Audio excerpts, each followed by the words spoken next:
Hi, everyone. Thank you for coming back to Daughter by Choice. Things are a little bit different. This is my first ever solo recording. So if you are here, I just wanted to say thank you for being here. I decided to record a little bit by myself. Just recorded the other night with Jordan and Sophia. We finally got back together. Jordan and I haven't gotten together in the last week or so. A bunch of my kids were sick, but yeah, so it was cool to see her over the weekend. And then it was my son Alex's 9th birthday party in between school vacation week. My boys have their birthdays back to back, so busy doing that. Lots of stuff, lots going on. Haircuts. I went out with my friends the other night. We went out, we had drinks, we played pool. It was awesome. I don't usually drink, so it was nice for me to get out. I'm kind of more at home. But yeah, so I kind of figured I would just get on here and do a little bit of a solo episode. I tried to talk a little bit on the recording the other night with Jordan and Sophia about my why again behind the whole show, but I feel like, Jordan, I love her. I feel like it's even hard for her to kind of see the full picture for me because obviously she is a teenager and I'm an adult. So for her, she probably has her own reasons why she does the show. For me, it's all, not only is it fun for me, but also I want to give her a place where she can talk and she can kind of feel comfortable. She's at a pivotal point in her life, as we all were at teenagers. I remember what it was like being a teenager. And that's the thing about Jordan. When I spend time with her, it really helps me remember what it was like being that age. And I feel like having these conversations with them, I can tell all of the stories of the things that I've been through. I mean, I've walked 1,000 lives, even though by the time I got pregnant at 18, it kind of simmered down. Before that, I was a crazy teenager myself. My parents were together. So on the outside, it really looks like I had your typical suburban girl, middle class kind of lifestyle. And I guess I kind of looked like I did, but my mom is a very different type of woman than I am. I talk a little bit about that with the girls too. We'll see if I leave that little tidbit in that episode or not. I haven't fully decided how I'm going to edit this stuff or if I'm going to put this episode before that one or anything.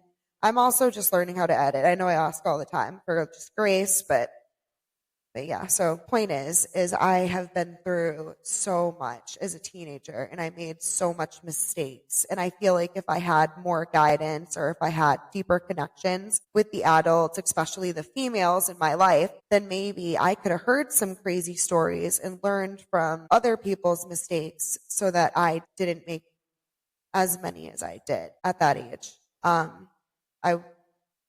So with that being said, I feel like there's a lot of similarities between where Jordan's at in her life right now. And I just remember that age, and it really is just such a pivotal age. So in theory, I want to have conversations so that I can kind of connect with them on a deeper level, and maybe they can hear some of the shit that I've been through and just kind of be like, wow, maybe they'll think about some of these stories before they do things. Maybe I can make a difference, And I figure we can just chat here, and depending on how long this project lasts, at first I was thinking I would record weekly, but life is just kind of is what it is. And I think for now we're just going to get together when we get together, and I'll just edit. I'll get the episodes out there, and maybe we'll get some more guests and be able to have some more conversations, and I'll share more stories. It's so funny because when I just went out the other night with my friends, I was telling stories about just these crazy stories that I feel like not a lot of people really know about me. So like I was saying before, I guess I was connected to my mom, but not in that way. So I kind of, I guess, played my parents really well. I was definitely a daddy's girl, but he was never around. He was always working. And when he wasn't working, he wasn't around. So my little brother was very heavily involved in sports. And my dad was a big football fan. My brother was into football. They bonded over that. So the weekends were very heavily centered around sports and football. And I've never really been into football. So I kind of spent more time with my friends. Around the age of 14, I just kind of stopped really having similar interests with my, I guess, family, and I didn't really feel connected with them. Um, my parents also had an interesting relationship. I guess you'd kind of have to know them to understand it, but they weren't like the most like lovey-dovey. They never, I don't really have any memories of them sleeping in the same bed. Kind of just like best friends, bickered a lot, loved each other deep down, but there was a lot of yelling in my household. I grew up in an Italian household. My dad was very explosive, so I'm also a little explosive. So sometimes I yell, my voice carries, I don't even realize I'm doing it. I think that a lot of people misunderstand or have always misunderstood me because they assume that I'm just like this little middle class girl who has always had everything handed to them, but that's actually the, quite the opposite. I have always felt like never really good enough, I guess, or I'm always trying to prove something. I always felt like that from a young age. I don't know if it's because I wasn't really involved in sports. And then when I got older, I kind of started hanging out with the wrong people. And everyone would say, like, oh, Mary's really going down the wrong path. People would say that, when I started smoking, so I was just kind of labeled as like a bad kid. And I knew that. And I always felt like everyone always expected me to fuck up. Like it was just expected. And sometimes I gave them just that. I fucked up a lot and I made a lot of mistakes, and I'm here to talk about them, be real about a lot of the things I've been through. Hopefully girls can remember a thing or two, and maybe I can help shape Jordan. And Jordan does have a great mom and a great family. I'm just kind of like a bonus person in her life, and I love that. I'm just me, and I'm my own special breed. But I'm thinking, hey, if I can just sprinkle a little of my own personal magic berries razzle dazzle on my lovely Jordan, share some crazy stories, and I'm just a normal person. To be clear, I don't claim to be a parenting expert at all. I barely know what I'm doing. My oldest son just turned 13. He was in the first episode a little bit, Nick. And then my second son, Alex, just turned 9. And my daughter, who I think is going to be my biggest match, is going to be 4 next month. Um, yeah. So, I mean, Jordan was kind of, I guess, the first girl that I ever really spent like a lot of time with and had like a deep relationship with. So she's kind of like a first daughter in a lot of ways to me. Her sister's obviously has a special place in my heart as well because she is my cousin's daughter. And he's something else. With that said, I never claimed to be an expert on parenting. So I'm not on here telling people how to raise their teens like I know what I'm doing. I don't.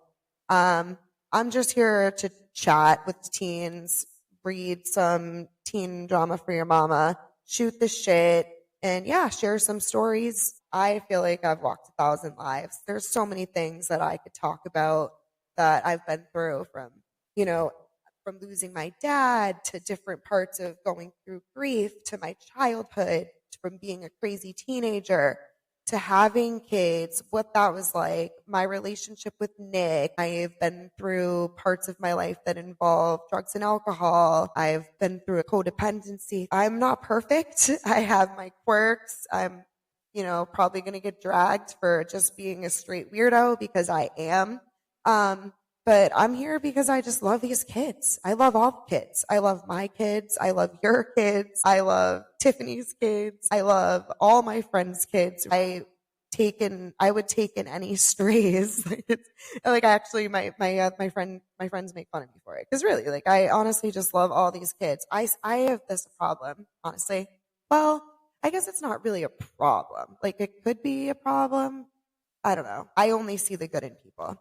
Maybe that's a bad thing sometimes. Sometimes it's a good thing. But for some reason, when there's someone who people just count out, or someone's done things, and now I'm obviously talking about realistic things, like, maybe they had an alcohol problem or something, and they're like trying to get themselves better, or maybe they like stole from a store or something, or, I'm talking realistic problems. I'm not talking about any like murderers or sex offenders or anything crazy. So don't come for me here.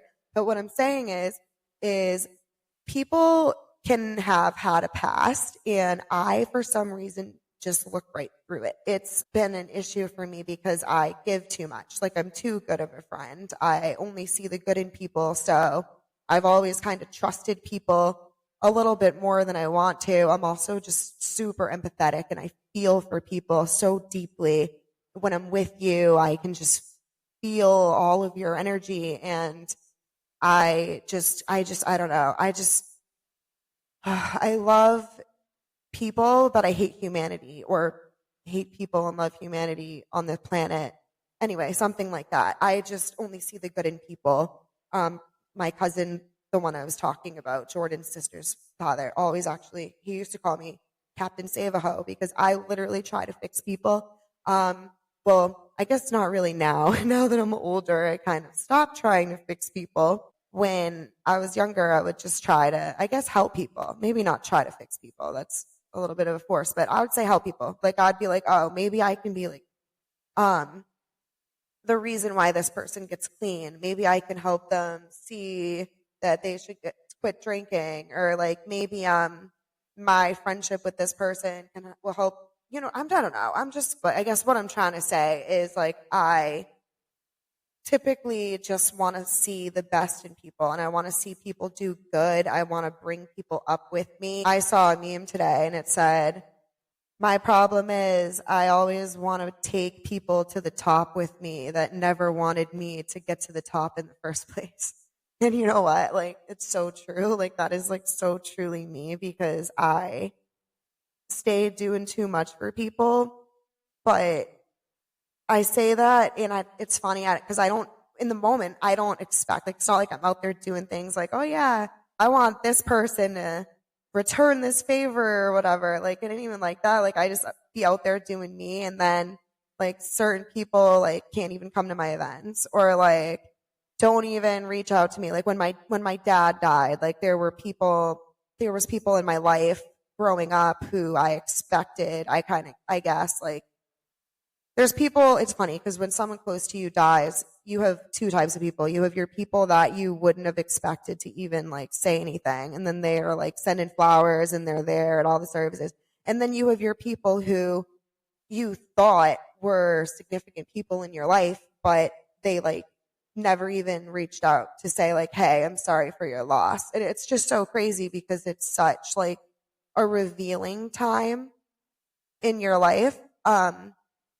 But yeah, like, I guess I forgive, but I don't forget, because there have been people who've wronged me that I will still fuck with again for some reason. But I guess with a grain of salt, because I don't really forget, but like, I will try to look past a reasonable fault, I guess, because I really only see the good in people.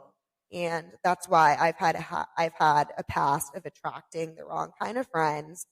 When I was Jordan's age, I hung out with the wrong people.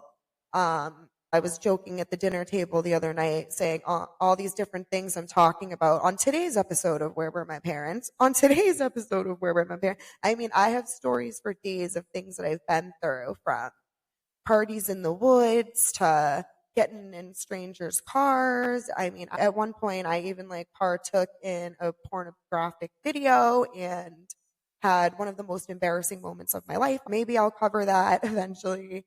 Yeah, so I've been through a lot of really embarrassing, super cringeworthy moments. And this, I don't really care. I feel like there's not a lot of people that listen to this. Anyway, and that leads me to another thing. I feel like there's a lot of people in my life who don't even support this project. And I don't know if they just don't see why. They don't see the why of like why I'm here, and how I want to hopefully help the teenagers hear some stories of things that, like, myself and maybe some other friends of mine and people in my life, adults my age, if they wanted to come on and share some of the things they've been through. I think it would be cool to just be open with these kids. We are just people. I mean, how many people up until till a certain part of life? I mean, some people probably still are out here walking through life thinking their parents are just like up on a pedestal, right? Like they're their parents. Like parents can't do anything wrong. You can't tell parents shit. Got nothing on them parents, but like really, they're just fucking people too. Like I ended up figuring out so much more about my dad. I learned so much more about him as a person after he died. Like the person my father was before he had kids, I didn't even know existed really. Like I saw pictures I didn't even know about. Like I'm hearing stories I've never heard before. And it's just so crazy because, you know, my dad taught me how to work hard, but he didn't really teach me, I guess, how ugly and how unfair, how hard it was going to be out here doing this, working, obviously keeping a household going, not having a lot of money. And it's funny because I feel like if he was more transparent with me, and I know I said in the beginning, a lot of people think that I was just a privileged middle class, had middle class money kind of kid. But what a lot of people aren't really realizing is eventually my dad ended up losing everything. He had the option to follow his company to New Jersey, but ultimately, like he was a homebody. He grew up in this little town. He was never leaving. So he took a package and I think he didn't realize how much it was going to change his life. After my grandmother died, he ended up putting all of his money and his back and everything into buying my grandmother's property. But the house was so old from what I can remember. I was a teen, but from what I can remember, the house was so old that you couldn't just move right into it. So they had to knock it down and build a new house there. And my dad might have overdid it a little bit, overestimated here and underestimated there and what have you. And then when he ended up ultimately taking the cut with his job, he lost everything. We ended up moving into an apartment that is owned by my aunt, his sister, and life got really hard for my dad. Like he was working a lot. And I know that that's a lot of the reason why he wasn't around and why, I guess, even though I was a daddy's girl, I guess the connection that I'm trying to have with these kids isn't something I had with him. Like, yes, I was a daddy's girl. Yes, he would have done anything for me, but ultimately I still decided to do so much stupid things. Like I'm lucky I'm not dead. Or like I said, I'm lucky like the tape that I was in didn't get. I still participated in that. I still managed to get to all these places. And my dad was he was strict. Like I played them. I was able to play them. And I guess I'm not sitting here cocky saying I'm an expert. Like these kids are never going to play me. They might play me. They could absolutely play me and I could eat my words. That it won't be the first time I've eaten words and I'll sit here and eat them. I'll tell you all about it. I'll tell you all about how I was wrong. And, you know, you guys can watch me go through it if you want, because basically I don't want my kids to figure out who I was after I leave this earth.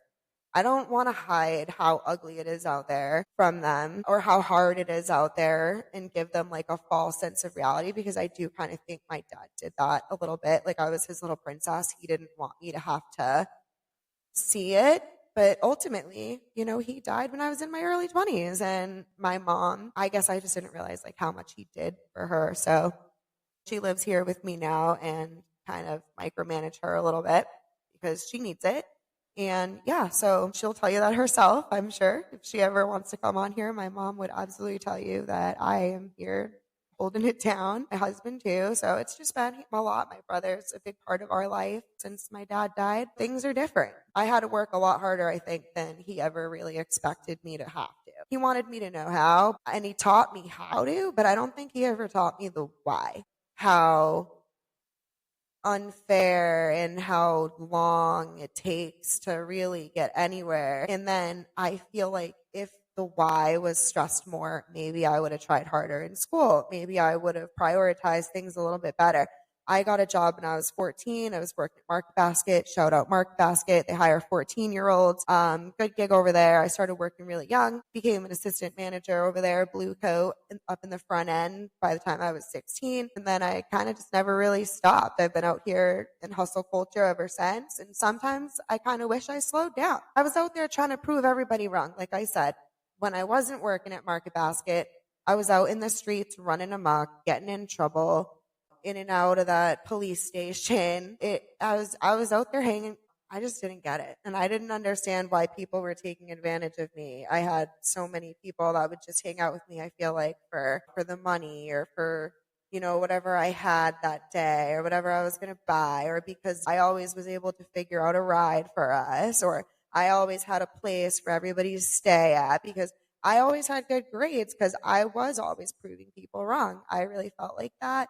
And I knew how to play the game. I knew if I had good grades that I could pretty much, no one could really tell me like, oh, you have to be home at a certain time if I know that I'm going to get up and do my shit. Was I at school on time? Was my attendance the greatest? No, admittedly it wasn't.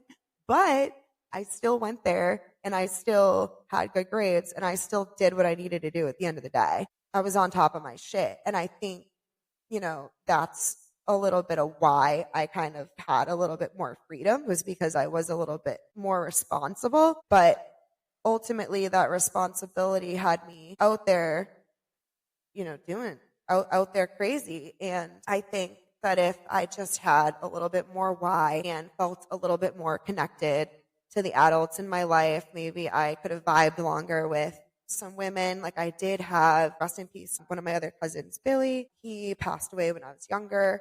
I was like 16 when he passed away. But before that, he was engaged to this woman and she was so cool to me. Like she was such a vibe. She was like obviously older than me, but not like cringy old lady old like my other adults in my life were. Like she was like a vibe. She was younger. Like I felt like I could connect to her. And when I did hang out with her, I guess she kind of was that person in my life, but I do kind of feel like, and this is the way it is. This is kind of the way it's always been. When he passed away, I guess I just didn't really see her as much anymore. And she was really, I guess, one of the only people in my life that I felt connected to. Like I did have other people, other like distant cousins and stuff that were older that I thought were a vibe that I'd connect with, but a lot of them, I guess, didn't really have their shit together, or they just, everyone has their own demons, and I wasn't their daughter ultimately. It wasn't their responsibility, but like, those are the people that I wish maybe had a Daughter by Choice podcast that I could have came on and shot the shit with and maybe heard a couple crazy stories from so that I didn't have to go out there and pave the path. I mean, I've paved the path for myself. I literally started from the bottom. Now we're here. I was grinding really young. My husband had his issues when we first got together, and he's sober now. He's been sober for years and years and years at this point. So he's a completely different human now than he was when I met him. But when I first got together with him, I was the rock for him too, holding it down for the both of us. I was able to get our apartment, got us out. What else? Eventually, I tried to get myself a big girl job and I sacrificed a lot. Granted, I was also very blessed with his family being able to help me as far as babysitting and stuff went for work. We did live with them when I first had my son. But eventually, like, I was able to get us into our first apartment, and I've kind of always been the one managing the bills and paying the things and making it work. So, like, my husband's obviously great at that stuff. Don't get me wrong. Like, he's perfect. But in the beginning, it was all me, of course. Like, now it's a lot of me just because I guess that's just what we're used to after all these years. But he's very much involved with everything. He has input in every single decision that is made here and all that. He really is the best partner I could ever ask for. But in the beginning, he didn't have a license when we first started dating. He, had some things he had to clean up from his past, and I did. So I did all the driving for us, and I helped kind of pave the path to help him get his license back. And I helped get him to work every single day. I helped pay his student loans. He does all that stuff now. And as soon as he was able to, he's been right there with me every step of the way. But there was a lot of times in the beginning that it was on me. And I'm not trying to sit here and toot my own horn. So please don't come for me and say, wow, Mary, you're really gassing yourself up, like talking yourself real big, because it ain't even like that. I'm not trying to sit here and talk like I am like some kind of person who should be like praised and put up on a pedestal, because no, I'm just out here being me, like really.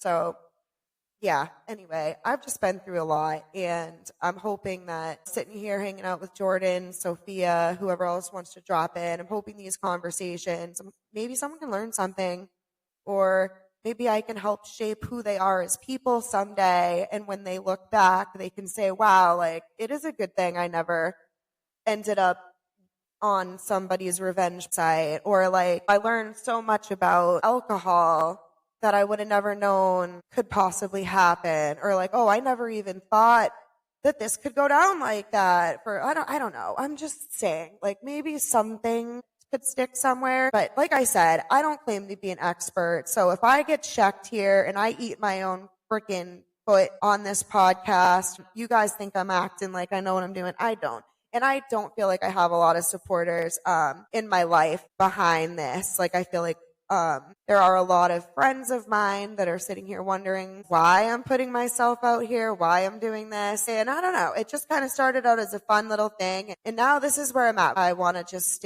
feel connected to Jordan. Hopefully we can come on here and have some laughs. And yeah, I'll tell some stories from my past, and we'll all just hang out.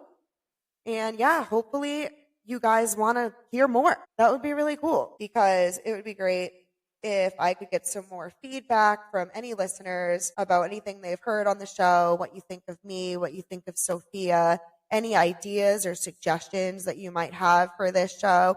I know I talk a lot about how we don't have video yet. I'm still just trying to get this space figured out. I'll be real with you. I'm in my basement. I'm chilling over here on the side. My laundry area is over there. I'm just in my basic tiny, like I guess not tiny, like I guess it's just, a basic house in Massachusetts. So there you go. I'm just chilling here. Like there's nothing special here. So once I get video figured out, first of all, I have to learn how to edit that. So you gotta have patience with me for this, guys. Like I didn't ever take any classes or whatever. Like, I'm just sitting out here raw dogging it in the podcast land. So please don't come for me about that. But the idea would be to have video and have like some cute little chairs, maybe like some home goods, cute little like chairs. Like I'm thinking like high top tables. I wish I could have those really cool mics that come in, those like mics that sit in front of people. But I don't know if I'm going to be that cool right away. I'll be honest with you guys. I got this little setup here that I barely know how to use. I got this cute little laugh track, this cute little applause track, So I'm just sitting out here doing the best I can. But yeah, I've just got these little tracks. They don't even seem to be like working right for some reason. Oh, probably because I'm connected to my Bluetooth on my phone. That's probably why. I was testing out to see like if my friends called me, like maybe Laura would call me while I was sitting down here recording by myself, or Nicole or something would call me. And if they do, my phone's always ringing. Anyway, I figured if someone called, then it would be kind of cool because I could just dial them in here. But yeah, so back to what I was saying before. I'd really love to get more feedback from the listeners and maybe a little bit more in my group. But at the end of the day, I don't really also care, I guess, a little, because I'm not really on here like trying to act like I know what I'm doing or like pretending that I'm King Kong out here in podcast land, because I'm really not. I'm just shooting the shit. This is all for fun. Okay. And I do feel like there is a little bit of a hatery vibe. And I don't know, maybe I'm misreading that. I could be misreading that, but I don't know. I guess I just wish that there was a little bit more, I guess, positive support-ish type of vibe coming from like, I guess, friends of mine. But I mean, I do have some friends of mine. Don't get me wrong. And you know who you are. Like if you are here backing up this project, like you know who you are. And I absolutely love you for that. But you know what? I feel like if they're not backing up this project, then they're probably drinking that haterade so much that they're just not listening anyways. But that's what I mean. So, and if there is any haters listening, then you know who you are, I'm sure. Jordan's haters as well. Like, if anybody's hating on her, and I think she mentioned some other people she knows like started a podcast. And you know what? These kids know what they're doing better than me. That's fine. I'm going to get my background going. I'm going to get my little setup going, and I'm just going to sit here and do my thing. Jordan and I will hang out. Sophia will drop in and hang out. Hopefully I'll get some more guests. Well, I'll just sit here and shoot the shit. And if you hate on it so much, why don't you read it? I'll read it. I'll read it. If you do have anything that you want to say, go ahead and send me an email, podcast@daughterbychoice.com, and I will read your comments out on the show and we'll react to them. So go ahead and do that. I just try to be a decent mom. School will always be number one to me. I want these kids to go to school, obviously, because like I was saying earlier, I don't feel like the adults in my life were as transparent with how hard in the paint it is out here. And maybe if they were, then some people say like, yeah, sure, obviously get a trade. You don't necessarily need to go to college or whatever to have like a really good job. And no, you necessarily don't. And if you got the right wits about you, I'm sure you'll figure it out. In my experience, I've been in corporate for a long time. I've seen a few promotions and I've worked really hard. But yeah, I've worked really hard out here in the corporate world, and it's not always easy for me because I never did get a college degree. I never, I guess, understood the why as much, or I always thought there was more time or something. And there is. Like, I do plan to revisit that path eventually. My life is just so hectic right now. I do think that with a college degree, there is more opportunity out there to be able to, like I say to Nikki, there's back money and there's brain money. You can use your brain to make money. And I feel like that's like, your surgeons, your engineers, your architects, like, big money brain jobs. And then you have your back jobs, right? Which is like the laborious jobs where you literally have to go work and break your back out there every day. Like maybe your sleep schedule isn't great, or maybe you're working too hard, or they're just hard out you in whatever industry you're in, or whatever. And I'm not saying that this isn't the case for the people out there in a quote unquote brain job either. But the point is, if you think I'm wrong, I'd love to know you're listening. So let me know if you think I'm wrong. But I think that they would be better off getting a college degree because they're just going to be able to go that much further with whatever they're doing. Like, you can get a college degree and be in a trade. For me personally, in corporate land, I would have an easier time building if I had a college degree, because algorithms aren't algorithming for experience always.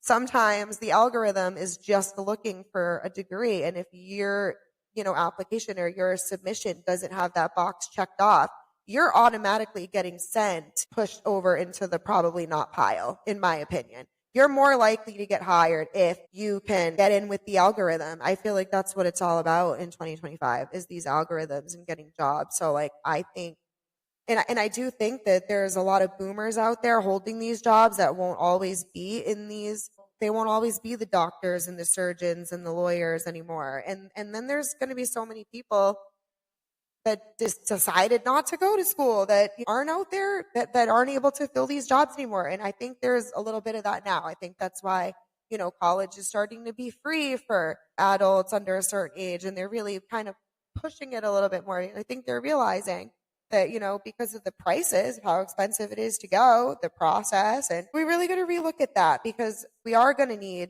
some of these kids to fill some of those roles that day. And we're going to have to pass the torch.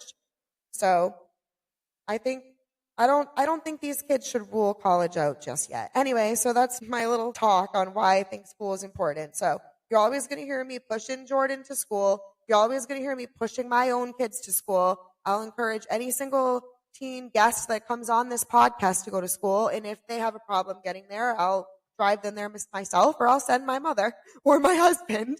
One of us will get them there. So if you're having a hard time going to school, reach out to me and I'll figure it out. I'll figure out a way to help you. I will. I'll see what I can do. So reach out to me if getting to school is a problem for you, because I really want the kids to go. I want to go back myself. My husband just went back to school.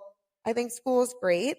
And I think it gives a lot of responsibility. And I think kids that are out there doing their shit, getting their shit done like I used to, it gives them a little bit more right to have a little bit more freedom. I'm not going to get on you every time you swear if you're out there doing what you need to do. But yeah, this is my little solo episode. I hope you've enjoyed it. I've sat here and yapped for the last 40 minutes now. Who knows how long the actual episode will be when I put it out? Who knows how I'm going to edit it and how I'm going to bump it up with the episode that I just recorded with the girls the other day. But I'm definitely going to get this out there. I think it'll be good for people to just kind of get to know me more as a mom. I feel like a lot of this stuff was better to record on my own just because I feel like, maybe the girls get bored with it. All this mom, corny, lovey-dovey, and it is. I love these kids. I love them. I love my kids. I love these kids, and I love your kids. So I swear, I'm just a good person. And I bet if you hung out with me for 5 minutes, would want to be my best friend. But I want to be yours. So reach out to me. We've got the YouTube going now. Eventually, we're going to get on that video. Once I get all those little quirks worked out, we'll record when we record. We'll put these episodes out when we put them out. Summer's coming. Hopefully we have a lot of fun episodes this summer. The daylight savings just happened. So now the sun is setting way later, which is really cool because there's actually a little bit of life left in the day after work and school and all the other bullshit that everyone has to do. So I'm hoping to just have a really fun summer. I'm still trying to keep my diet in check because I'm trying to be feeling myself a little bit more this summer than I was last year. I hope you enjoyed my solo episode, and please give us a follow. Follow us on TikTok. I'm sure Jordan's going to come out with some ideas for us to come up with some TikToks to put up there. Follow us on YouTube. I've got that going now. Have patience with me, and follow us on Apple, Spotify. Come back for more episodes, and we'll see you next time. Bye, guys.